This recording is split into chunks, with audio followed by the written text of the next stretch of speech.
Au nom du Père et du Fils et du Saint-Esprit. Proclamation de l'Évangile de Jésus-Christ selon saint Jean. Gloire à toi, Seigneur. En ce temps-là, Jean le Baptiste se trouvait avec 2 de ses disciples. Posant son regard sur Jésus, qui allait et venait, il dit : « Voici l'agneau de Dieu. » Les 2 disciples entendirent ce qu'il disait et ils suivirent Jésus. Se retournant, Jésus vit qu'ils le suivaient et il leur dit : « Que cherchez-vous » Ils leur répondirent : « Rabbi », ce que veut dire maître, où demeures-tu ? Il leur dit : « Venez et vous verrez. » Ils allèrent donc, ils virent où il demeurait, et ils restèrent auprès de lui ce jour-là. C'était vers la 10e heure, environ 4 heures de l'après-midi. André, le frère de Simon-Pierre, était l'un des 2 disciples qui avaient entendu la parole de Jean et qui avaient suivi Jésus. Il trouve d'abord Simon, son propre frère, et lui dit : « Nous avons trouvé le Messie », ce qui veut dire Christ. André amena son frère à Jésus. Jésus posa son regard sur lui et dit : « Tu es Simon, fils de Jean. Tu t'appelleras Képa, ce qui veut dire Pierre. » Acclamons la parole de Dieu. Louange à toi, Seigneur Jésus. Il trouve d'abord Simon, son propre frère, et lui dit : « Nous avons trouvé le Messie. » Quelle joie qu'on a trouvé le Messie, c'est lui qui va changer tout pour nous, proclamait André à son frère. Et c'est ça ce qu'ils attendaient, les apôtres, au temps de Jésus. Un Messie qui vient changer tout dans leur vie. Changeons pour de vrai. Il faut que ça change. Anciennement, on attendait souvent ces phrases à la scène politique et sociale, surtout quand ça ne va pas. Aujourd'hui, on l'attend encore et on souhaite que ça change au niveau médical et en rapport à la condition sanitaire mondiale. Qui ne souhaite pas le changement aujourd'hui pour que le couvre-feu se termine et également le confinement? Une fois, j'ai discuté avec une personne qui s'impliquait beaucoup dans la vie sociale de son quartier et il me disait qu'il faut avoir du changement à tous les niveaux de la vie. Je lui ai demandé, mais qu'est-ce qu'il doit être changé? Spontanément, il m'a répondu, la corruption, le taux de pauvreté, la malhonnêteté, beaucoup de choses doivent être changées aujourd'hui dans notre vie. Les 2 apôtres qui ont suivi Jésus dans l'évangile de ce dimanche me rappellent de cette personne. Ces 2 apôtres n'étaient pas contents de ce qui se passait dans leur société. Leur désir de changement leur avait poussé à quitter leur travail routinier de pêcheurs pour devenir les disciples de Jean-Baptiste en premier et ensuite de Jésus. Ils ne pouvaient plus se contenter d'une petite vie sans grand idéal.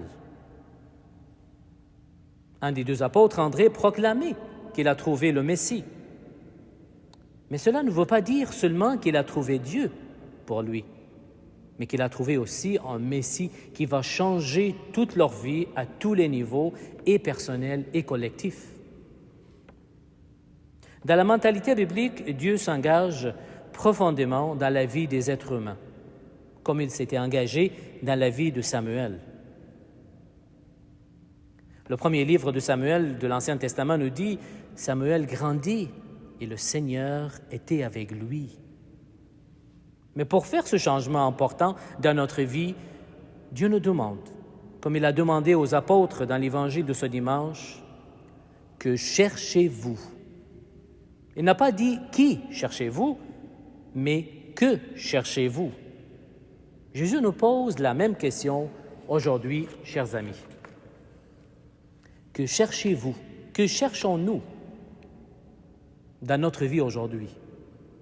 Un proverbe disait « Dis-moi ce que tu cherches je te dirai qui tu es. Quand Dieu nous appelle à le suivre, comme il a fait à l'Évangile, il nous renvoie à nous-mêmes, au profond de nos désirs, au profond de ce que cherche notre cœur.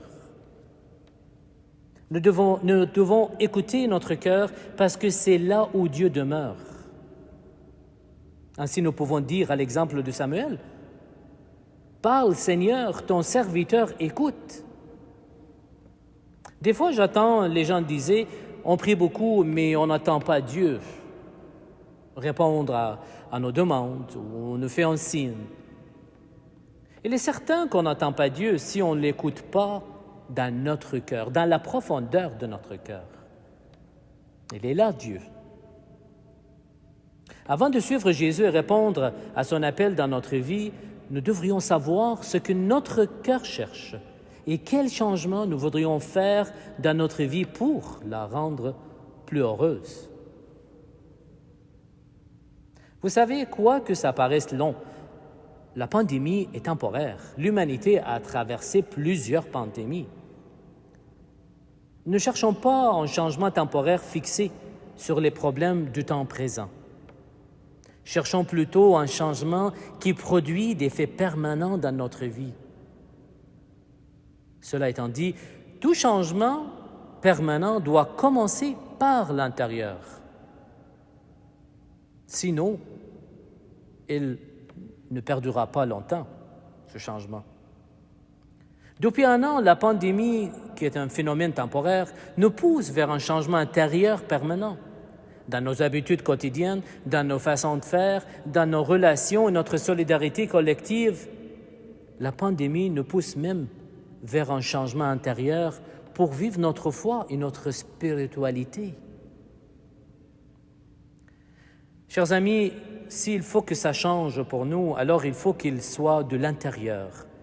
Et il ne sera qu'avec Jésus qui est dans nos cœurs. Saint Paul disait aux chrétiens de Corinthe, « Celui qui s'unit au Seigneur n'est plus qu'un seul esprit avec lui. » Cette semaine, nous commençons la semaine de l'unité chrétienne. Alors unissons-nous à Jésus et changeons notre vie pour de vrai. Changeons-la à tous les niveaux, personnels et collectifs, en s'accordant à sa volonté. Me voici, Seigneur, je viens faire ta volonté. Amen.